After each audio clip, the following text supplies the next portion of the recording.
Thanks for joining us. We're going to share what you need to know about the 2024 hurricane season, from breaking down the names forecasters will use to explaining misconceptions about the cone of uncertainty. Let's jump right in. Meteorologist Alex Forbes is going to tell us what we can expect this season. Ben, that's right. We are expecting an above average hurricane season, but you might be asking yourself, what exactly is average? Well, we break it down into several categories: tropical storms, hurricanes, and then major hurricanes embedded within that. So first, tropical storms, of course, that's winds of 39 to 74 miles an hour, 14 of those expected. Of those, at least 7 are expected to get above that 74-mile-an-hour threshold and reach hurricane status. And of that 7, we expect 3 to be Category 3 or higher in any given average season. Well, 2024 is not going to be an average season. This is the official NOAA forecast: 17 to 25 tropical storms, 8 to 13 hurricanes, and 4 to 7 major hurricanes. Here's what the director of NOAA had to say about the forecast.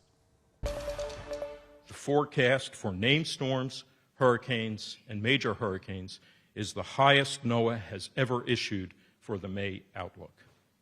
And he went on to talk about the La Nina pattern that we have setting in, the combination of that and the warm sea surface temperatures making for a forecast that is certainly eyebrow raising. But NOAA's not the only one. Every year, Colorado State University also releases a forecast that's pretty reliable, and these are the numbers they've got: 23 tropical storms, of which 11 becoming hurricanes and 5 becoming major hurricanes. Now, it's hard to forecast exactly where these storms will go this early on in the season, but it's something we're going to be keeping a close eye on in the Weather Center. As with every new hurricane season, we get a list of new names. Meteorologist Alex Pry breaks down this year's names and what's changed since the last time this list was used. Every year, the National Hurricane Center cycles through 6 different sets of hurricane names. This year, we are back to the list of names that was last used in 2018. Of these names, one name may ring a bell for Central Georgians. That would be Alberto. This is the tropical storm that infamously caused the flood of '94. There are 20 other names that we will use during the 2024 hurricane season, but you may notice some new ones. Francine and Milton are replacing Florence and Michael. They both caused extensive damage and numerous fatalities back in 2018. Hurricane Florence pounded the Carolina coast and poured record amounts of rain across eastern North Carolina and northeastern South Carolina. And Hurricane Michael needs no reminder of how hard it impacted us and the Florida Panhandle.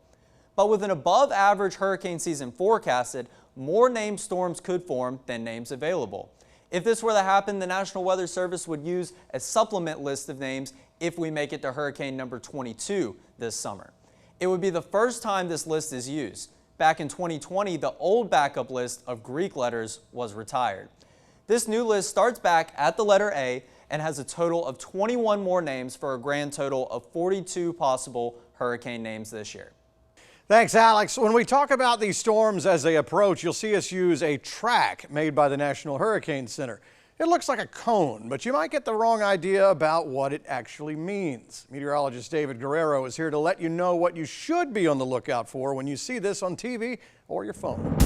The National Hurricane Center uses weather ensembles and models to produce forecasts for any given tropical system. Here are a few things to know about the cone of uncertainty that can be confusing. For starters, the cone tells you where the eye of the storm is expected to go. It's the probable forecast track of the center of the storm up to 5 days out. More importantly, the center of the storm only remains in the cone about 2/3 of the time. That's because the width of the cone is based on previous forecasts from the National Hurricane Center, not the models. What does the cone not tell you? The size or the impacts, which are probably the most important parts of the forecast.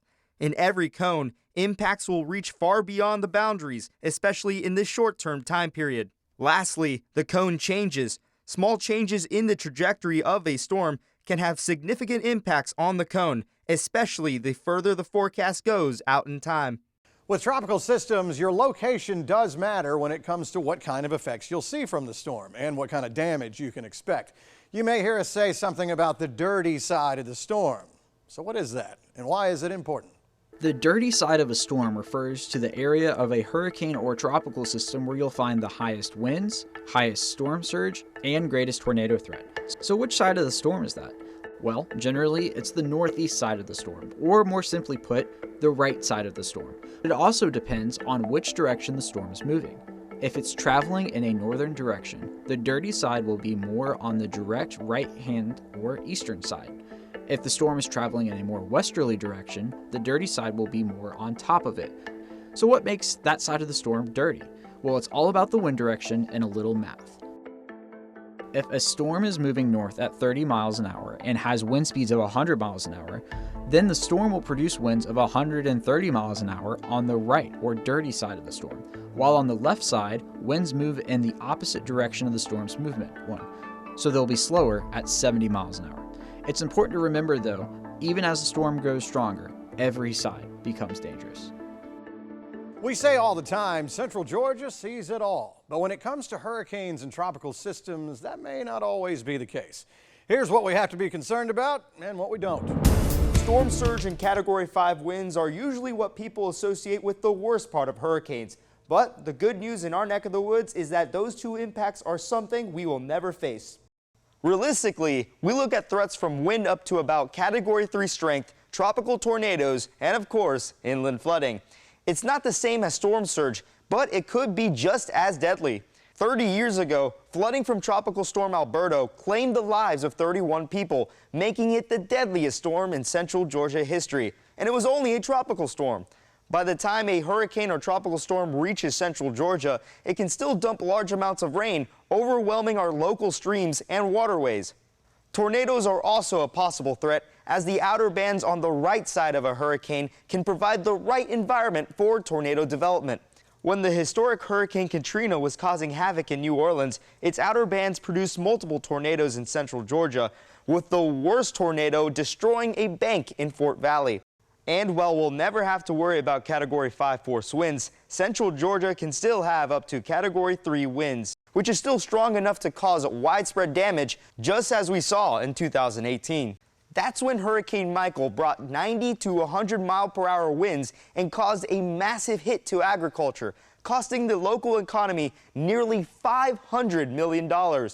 While central Georgia will never see a hurricane at its full potential, the threats of these tropical systems still endanger lives, property, and our economy. As David mentioned, when storms hit land, they weaken because their energy source is cut off, which means we're pretty lucky to be far inland here in central Georgia.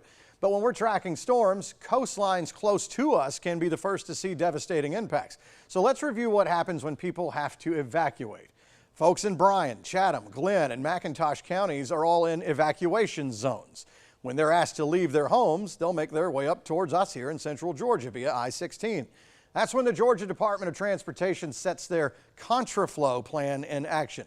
Now, it starts in Savannah, where there are 2 paved median crossovers that let westbound traffic cross over into eastbound lanes to also move west. This doubles the amount of people that can get out. Contraflow ends near exit 39 at State Route 29 in Lawrence County. In 1999, Hurricane Floyd threatened Georgia's coast. Cars sat in traffic for hours as folks got stranded on the sides of the interstate trying to outrun the storm. At the time, it was the largest peacetime evacuation in U.S. history. 2.6 million people fled coastal areas in Florida, Georgia, and the Carolinas. Barriers will be added to stop people from going up the wrong direction on an exit. Only 7 exits are available between Savannah and Dublin if evacuees are moving west in the eastbound lane. So if contraflow is activated, GDOT says avoid the interstate. You won't be able to travel farther than exit 39 going eastbound on I-16.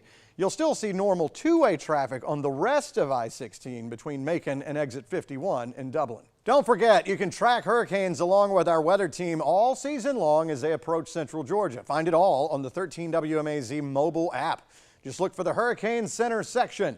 You'll also find information on ways to stay prepared when a tropical storm or hurricane comes to our area. Download the 13 WMAZ app from Google Play or the Apple Store. Do it right now. That wraps it up for our preview of the 2024 hurricane season. And we've talked about what to expect and what you'll see and hear as we track these storms through November. Thanks for joining us. And remember, you can find this anytime online at 13WMAZ.com and on the 13 WMAZ Plus app.